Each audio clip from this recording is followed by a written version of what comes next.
Hello everyone, welcome to Rainbow Infinity. Today I'll be reading NotARealPonydotcom's Final Thoughts. If you like the reading, be sure to like, comment, and subscribe. Please enjoy.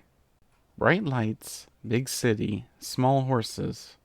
NotARealPony.com presents Final Thoughts on the City of Manehatten, starring Princess Twilight Sparkle.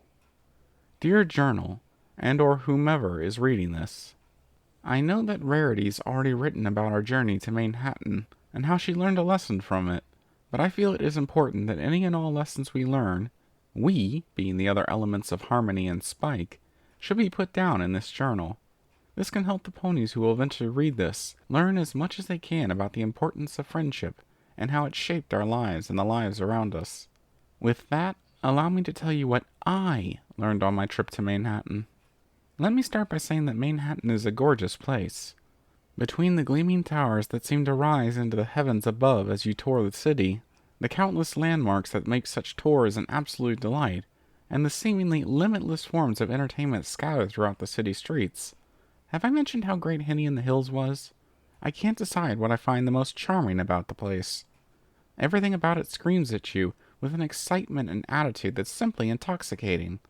The city's energy is contagious enough to put any pony into an eccentric mood, which is exactly what happened to my friends and me when we first arrived. Rarity even broke into song and dance spontaneously. However, there are a few small problems I had with the city, despite all of its positive aspects.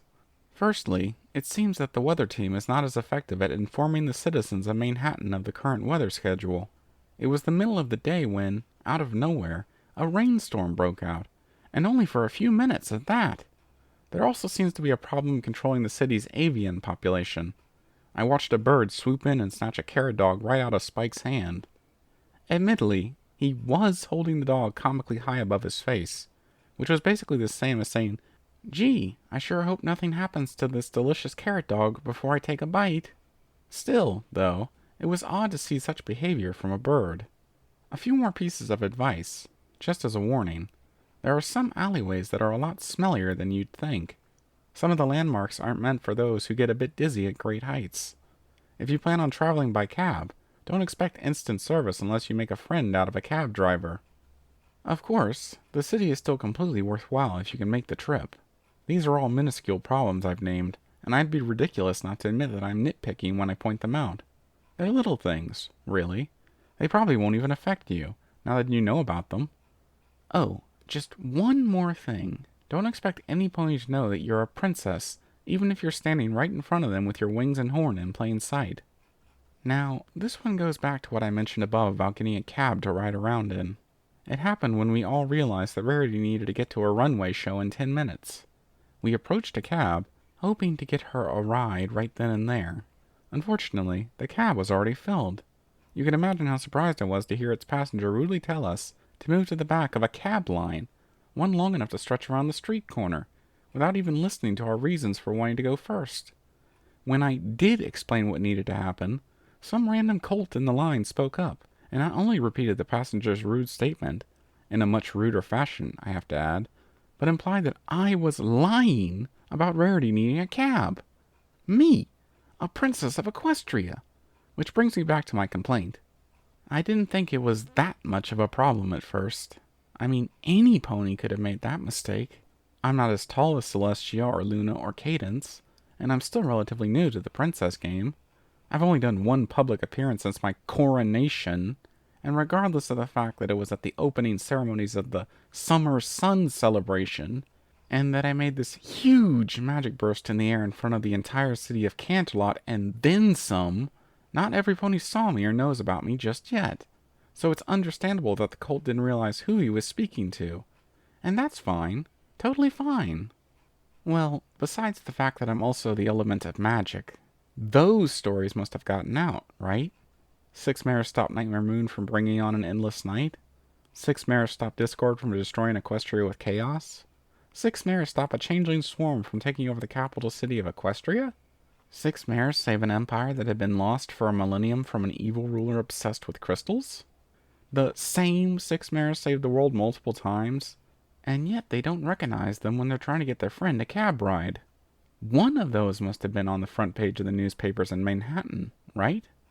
And I know that I've had my photo taken for a paper before, so they have no excuse not to use my picture in those stories either.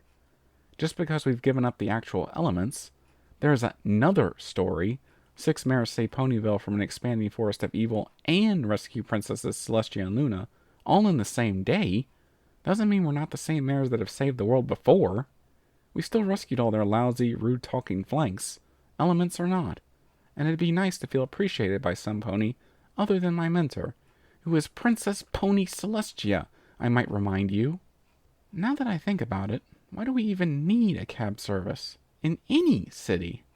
If you get down to the bones of it, all a cab does is make another pony run for you.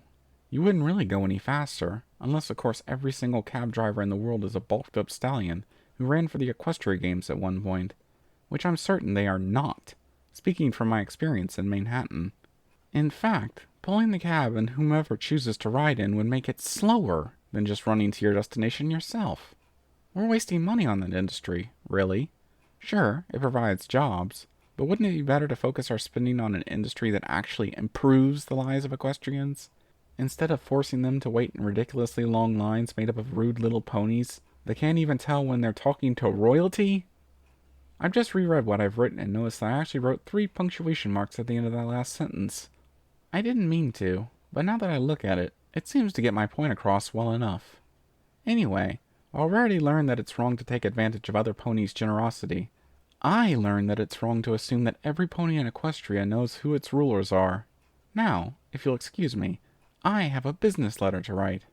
Faithfully yours, Princess Twilight Sparkle. P.S. Luggage is heavy. Spike. Thank you for listening in. I hope you enjoyed the reading. Until next time, stay tuned.